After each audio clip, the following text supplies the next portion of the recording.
গংগা চোৱা কৰিব নহয় গংগা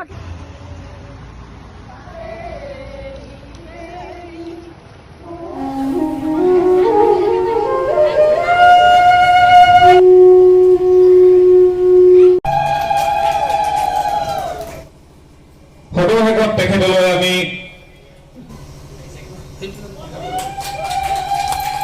নমস্কাৰ বন্ধুসকল, কেনেকুৱা আপোনালোকৰ? আশা কৰোঁ সকলোৰে ভাল। আজি বহুত দিনৰ পিছত আকৌ আহিলোঁ মোৰ ব্লগলৈ। মানুহজনীয়েতো বনাই থাকে ব্লগ, তো আজি এয়া দেখিছে মই অসমীয়াৰ যিটো সংস্কৃতি তাৰ পোচাক পৰিধান কৰিছোঁ। আমাৰ বহুতকেইটাই পোচাক আছে, তাৰে ভিতৰত এইটো এটা সংস্কৃতিৰে হয়। এইটো বিশেষকৈ আমি বিহু বা নামঘৰ এনেকুৱা কিবা শুভ কামত পৰিধান কৰোঁ। আজি আমাৰ ইয়াত লেখাপানী কেন্দ্ৰীয় নামঘৰ যোনটো আছে তাত ভাগৱত পাঠ কৰা হ'ব। ভাগৱত পাঠ আৰু লগতে ইয়াৰ ব্যাখ্যাও কৰা হ'ব। আমি এতিয়া গোটেই পৰিয়াল সপৰিয়ালে আমি যাবলৈ ওলাইছোঁ। ব'লকচোন দেখাওঁ কেনেকৈ ভাগৱত পাঠৰ কি কৰিছে, কি নাই কৰা। মই বিশেষ ইমানকৈ নাজানো, কিবা ভুল হ'লে আপোনালোকে কমেণ্টত নিশ্চয় জনাই দিব মোক। ব'লকচোন তেনেহ'লে। সৰ্বপ্ৰথমে আপোনাসবক দেখুৱাই লৈছোঁ নামঘৰলৈ যোৱা যিটো পথ, তাতে এনেকৈ তোৰণ বনোৱা হৈছে। তো ভাগৱত স্থাপন কৰাৰ আগে আগে আই মাতৃসকলে নৈৰ কাষলৈ গৈছে পানী তুলিবৰ কাৰণে। এয়া চাওকচোন, আই মাতৃসকল নৈ কাষলৈ পালেহি আৰু নৈ কাষত পোৱাৰ পিছতে যিখিনি নিয়ম আছে সেইখিনি কৰিবলৈ যিখিনি যা যোগাৰ সেইখিনি কৰি গৈ আছে। এতিয়া বৰ্তমান চাকি হলিতা লগাই কিনে তেল ঢালিবলৈ লৈছে। পানী তুলিবলৈ কাৰণে সকলো যা যোগাৰ হোৱাৰ পিছতে আই মাতৃসকলে নাম গাবলৈ ধৰিলে আৰু নাম গাবলৈ ধৰি কিনে আমি যাক আমন্ত্ৰিত কৰি আনিছোঁ তাৰে ভিতৰত এজন ভকত বৈষ্ণৱো লগত আহিছে দিহা পৰামৰ্শ দি দিবলৈ। আৰু এই ইয়াত যেনেকৈ নামবিলাক লৈ থাকোঁতেই কলহত পানী ভৰোৱা হ'ল আৰু আই মাতৃসকলে উৰুলি দি কিনে পৰিৱেশটো বহুত ধুনীয়া কৰি তুলিলে। এইবিলাকে নিয়ম, মই এইবিলাকে আগতে দেখা নাছিলোঁ। আপোনালোকে দেখিছিলে নেকি কমেণ্টত জনাবচোন। আৰু এই নৈখনতে আমাৰ ইয়াত ছট পূজাও কৰা হয়। আমি আহোঁ ইয়ালৈ পূজা কৰিবলৈ, ছট পূজাও।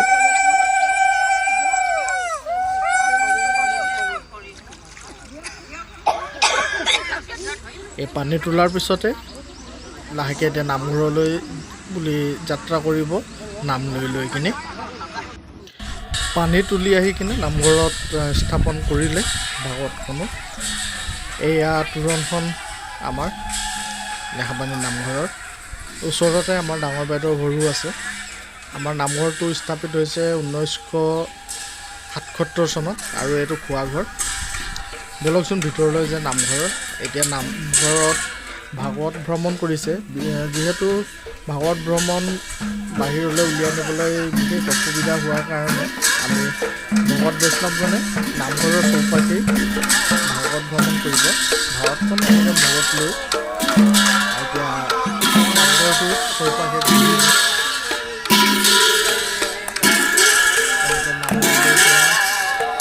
বৰ সুন্দৰ পৰিৱেশ হৈছে, ভাল লাগিছে। প্ৰথমবাৰৰ কাৰণে এইটো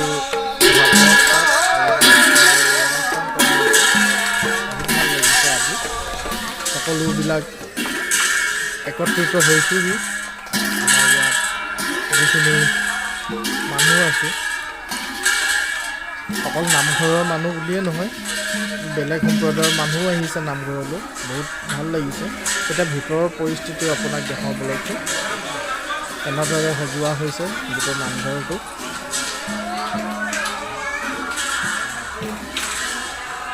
বাহিৰৰ নামঘৰৰো আমাৰ ভকতসকল আহিছে। সকলোকে নিমন্ত্ৰণ দিছোঁ, নিমন্ত্ৰণ ৰক্ষা কৰি সকলোবিলাক আহিছে। বৰ ভাল লাগিছে। আৰু নামঘৰত ভাগৱত ভ্ৰমণটো হৈয়ে আছে। মই তেতিয়াই ভিতৰলৈ ঘপককৈ আহি কিনে দেখুৱাইছোঁ। এয়া আমাৰ মণিকূট হয় নামঘৰত, চাকি চব জ্বলোৱা হৈছে। এনেকৈ ভাগৱত ভ্ৰমণ হৈ থাকোঁতেই সকলোৱে এনেকৈ গামোচা চেলেং পাৰি লৈ কিনে আদৰিছে আৰু সেৱা জনাইছে। ময়ো এটা সেৱা জনাই ল'লোঁ। এনেকৈ মই আগতে সৰুতে এবাৰ গাঁৱত দেখিছোঁ।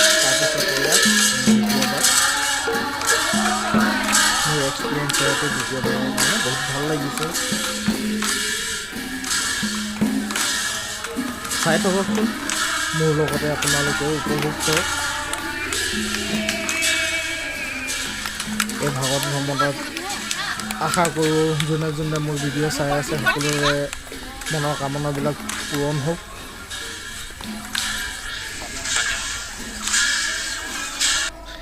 এনেকেই নামঘৰৰ চৌপাশে 3 পাক ঘূৰিলে এইটো শেষৰ 3 নম্বৰ পাকটো হয়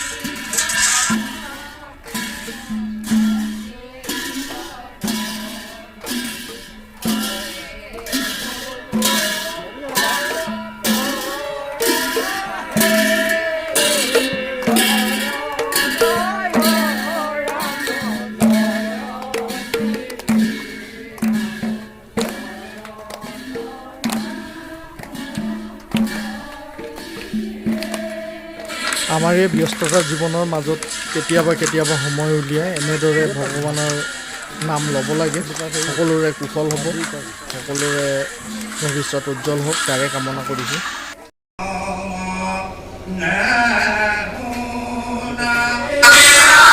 ভাগৱত ভ্ৰমণ কৰাৰ পাছতে আমন্ত্ৰিত যি ভকত বৈষ্ণৱগণ আমাৰ পাঠকী আহিছিলে আৰু স্থানীয় ভকতসকলৰ একেলগ হৈ হাতৰ চাপৰি মিলাই এইদৰে পাঠ কৰি গৈ আছিলে বলক অকণমান আপোনালোকে উপভোগ কৰক একদম দেহ শীতল পৰি যাব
ফ্ৰেণ্ডছ আপোনালোককতো যোৱাকালিয়ে কোৱা হৈছিলে যে আমাৰ নামঘৰত ভাগৱত পাঠ হৈ আছে তো আজি ভাগৱত পাঠৰ দ্বিতীয় দিন বলকচোন আজি নামঘৰত যাওঁ কিনো হৈছে আপোনালোককো দেখাওঁ আৰু ময়ো অকণমান ভাগৱতৰ ব্যাখ্যা আৰু ভাগৱত পাঠ দুয়োটাই শুনোগৈ মোৰ ভিডিঅ'টো মই তৃতীয় দিনলৈকে একেলগতে বনাই দিছোঁ যদি চাই কিনে আপোনালোকে ভাল পায় তেনেহ'লে কমেণ্টত জয় শ্ৰীকৃষ্ণ লিখি দিব আৰু যদি কোনোবা নতুনকৈ আহিছে প্লিজ লাইক কৰি কিনে ছাবস্ক্ৰাইব কৰি দিব যাতে মোৰ আহিবলগীয়া নতুন ভিডিঅ'বিলাক আৰু এই চেনেলটো মোৰ মানুহজনীয়ে বেছিভাগ চলায় তো তাই আহিবলগীয়া চেনেল কুকিং চেনেলো আছে সেইবিলাক আপোনালোকে দেখি পাব যিসকলক আমি আমন্ত্ৰিত কৰি আনিছিলোঁ সেইসকলৰ মাজতে দুজনে ইমান ধুনীয়া গীত পৰিৱেশন কৰিছে ভক্তিমূলক গীত হ'ব এনে লাগিছে যেনিবা আমি কোনোবা কেছেটতহে শুনি আছোঁ বলকচোন আপোনালোকে শ্ৰৱণ কৰক বহুত ভাল লাগিছে ইয়াত শুনি কিনে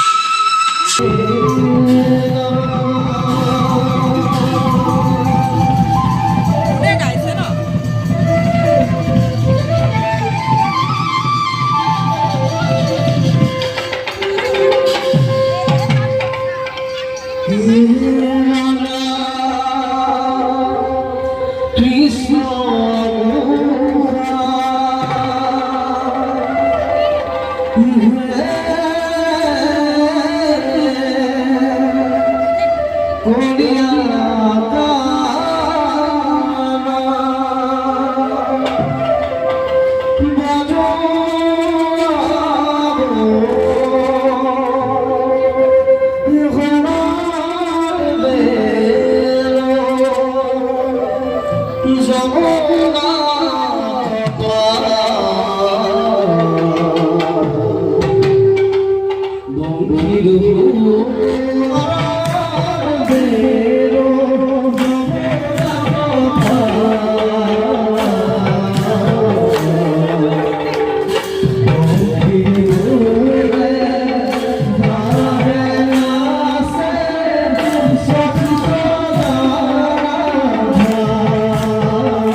আমাৰ এই লেখাপানীৰ নামঘৰত যিটো ভাগৱত পাঠ আৰু ব্যাখ্যা অনুষ্ঠান কৰা হৈছে আৰু এই নিমন্ত্ৰিত পাঠকীসকল আছিলে শ্ৰীযুত বীৰেন দাস জয়পুৰৰ পৰা, শ্ৰীযুত অভিজিত বৰুৱা সোণাৰীৰ পৰা, শ্ৰীযুত ধ্ৰুৱ বৰুৱা সোণাৰীৰ পৰা আৰু শ্ৰীযুত চেনিৰাম দাস জয়পুৰৰ পৰা। আৰু এতিয়া আমাৰ ভাগৱতৰ পাঠৰ ব্যাখ্যাকৰণ কৰি আছে এখেতৰ নাম হৈছে শ্ৰীযুত লোহিত দেৱ শৰ্মা, তেখেত হৈছে লখিমপুৰৰ। বলকচোন ব্যাখ্যা বৰ সুন্দৰকৈ বুজাই দিছে আমাৰ ভাগৱতৰ কিছু অংশ। আমি তিনিদিনীয়া কাৰ্যসূচীৰে কৰাৰ বাবে থুলমূলকৈ আমাক বুজাই দিছে, কিন্তু যিখিনি প্ৰয়োজন সেইখিনি ধুনীয়াকৈ ব্যাখ্যা কৰি দিছে। শুনকচোন। ঘৰত অহা প্ৰতিজনকে ভকত দেখক, মুখলৈ নাচাব, ভকত দেখক। মুখলৈ নাচাব, বগা নে ক'লা, মুখলৈ নাচায়, ইয়াৰ নে কৰবাৰ, নাচাব আকৌ। আপোনাৰ লোকচাননো কি ভকত দেখিলে? ভকত দেখিলে লোকচান কি আছে? ভকত বুলি ভাবিলে লোকচান কি আছে? কি আছে? যে আপোনাৰ গৃহলৈ যোৱা বা ৰাতিপুৱা বাটত দেখিলে আপুনি ভকত বুলি ভাবিলে কিবা লোকচান আছে জানো? বোলে পইচা খৰচা হ'ব, বোলে মোৰ কিবা হ'ব। আপুনি সকলোকে ভকত দেখক, পদূলি সাৰতে সদায় মনত ৰাখক, আমাৰ এই পদূলিটো সাৰক ধুনীয়াকৈ। ফ্ৰেণ্ডছ, আমাৰ লেখাপানীত যি ভাগৱত পাঠ হৈ আছে, মদ ভাগৱত পাঠ আৰু ব্যাখ্যা অনুষ্ঠান যি হৈ আছে, আজি তৃতীয় দিন, আৰু তৃতীয় দিন লগতে অন্তিম দিন। আজি শেষ হ'ব ভাগৱত যিটো পাঠ কৰি আছে। বহুতেই ভাল লাগি আছে এই দুদিন। আপোনালোকেও এই ভিডিঅ'টো 3 দিনলৈকে আপোনালোকে চোৱাৰ বাবে ধন্যবাদ। স্কিপ নকৰাকৈ ভিডিঅ'বিলাক চাই যাব। মই সম্পূৰ্ণ নহ'লেও যিমান পাৰোঁ আপোনালোকক দেখাবলৈ চেষ্টা কৰিম। বলকচোন আজি আকৌ ওলাই যাওঁ নামঘৰত। এতিয়া 3 দিনত কি হৈছে দেখুৱাওঁগৈ। গোটেই পৰিৱেশটো ভক্তিমূলক যেন লাগি গৈছে। এইটো খোৱাঘৰ বনাইছে। ইয়াত যিখিনি অতিথি আমাৰ দূৰৰ পৰা আহিছে তেখেতসকলৰ কাৰণে অন্নৰ ব্যৱস্থা কৰা হৈছে। এইটো হাইৱেৰ পৰা এইটো ৰাস্তা দিয়ে আহে। এয়া আমাৰ নামঘৰটো স্থাপিত প্ৰথমতে ক'লোঁ 1977 চনত হৈছিলে। বলকচোন আপোনালোকক বাহিৰৰ পৰা ভিতৰলৈকে ধুনীয়াকৈ দেখুৱাই যাওঁ আমাৰ নামঘৰৰ প্ৰতিটো অংশ। সঁচাকৈ গোটেই লেখাপানীখন এই 3 দিন ভক্তিৰে ভৰি পৰি যেন লাগিছে। ৰাতিপুৱা শুই উঠি ইয়ালৈ আহিবলৈ মন যায়।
মাজে মাজে গুৰুজনে এনেদৰে নাম মাজে মাজে গাবলৈ লগাই দিলে আৰু সকলোৱে থিয় হৈ এইদৰে নামত অংশগ্ৰহণ কৰিলে যাতে বহি বহি আমনি লাগি গ'লে সেই ভাৱটো নাইকিয়া হৈ যায়, আকৌ মন লগা একগ্ৰতাৰে শুনিব পাৰে।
স্মৃতিৰ বাবে আমি দুইজনে মিলি কিনে একপি ফটো তুলি থলোঁ।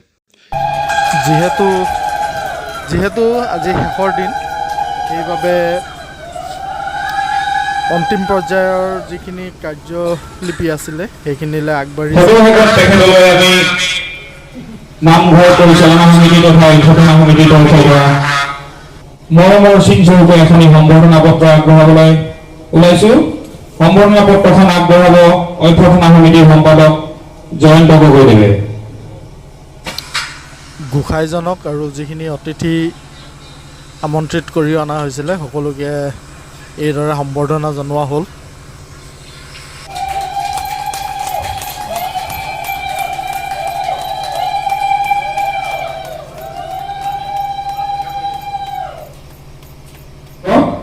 এই সম্বৰ্ধনাৰ কাৰ্যসূচী ইমানেই আছিল সদশেষত লেখাপানী নামঘৰৰ উদ্যোগত যি ভাগৱত পাঠ আৰু ব্যাখ্যা অনুষ্ঠানৰ এই 3দিনীয়া কাৰ্যসূচী আমাৰ অনুষ্ঠিত হ'ল এই ক্ষেত্ৰত এই অনুষ্ঠানভাগী সফল ৰূপায়ণ কৰাৰ ক্ষেত্ৰত লেখাপানী নামঘৰৰ যিসকল আয়তী আছিল যিসকল মহিলা আছিল তেখেতসকলৰ পূৰ্ণ সহযোগিতাৰ বাবেহে এই অনুষ্ঠানভাগী সফল হৈছে এই চেগতে আমি সকলো মহিলা সেৱকীলৈ আয়তীসকললৈ এই চেগতে তেখেতসকলক আন্তৰিক কৃতজ্ঞতা আৰু ধন্যবাদ জ্ঞাপন কৰিছো সম্বৰ্ধনা পৰ্ব ইমানতে সামৰণি মাৰিছো ধন্যবাদ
ইতিমধ্যে ভাগৱতৰ পাঠ আৰু ব্যাখ্যাৰ অনুষ্ঠান সমাপ্ত কৰিলে স্থানীয় ভকত বৈষ্ণৱগণ আৰু ওচৰে পাজৰে থকা নামঘৰৰ ভকত বৈষ্ণৱগণসকল আৰু আয়তীসকলে মিলি কিনে এইদৰে নাম পাঠ কৰিলে অনুষ্ঠানটো সামৰণি এইদৰে মাৰিলে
ফ্ৰেণ্ডছ যিমান পাৰিলোঁ দেখালোঁ আপোনালোকে ভিডিঅ'টো কেনে পালে কমেণ্টত জনাব আৰু নতুনকৈ আহিলে ছাবস্ক্ৰাইব কৰি দিব আপোনালোকৰ সকলোৰে মংগল হওক তাৰে কামনাৰে আজি এই ভিডিঅ'টো ইমানতে শেষ কৰিছোঁ।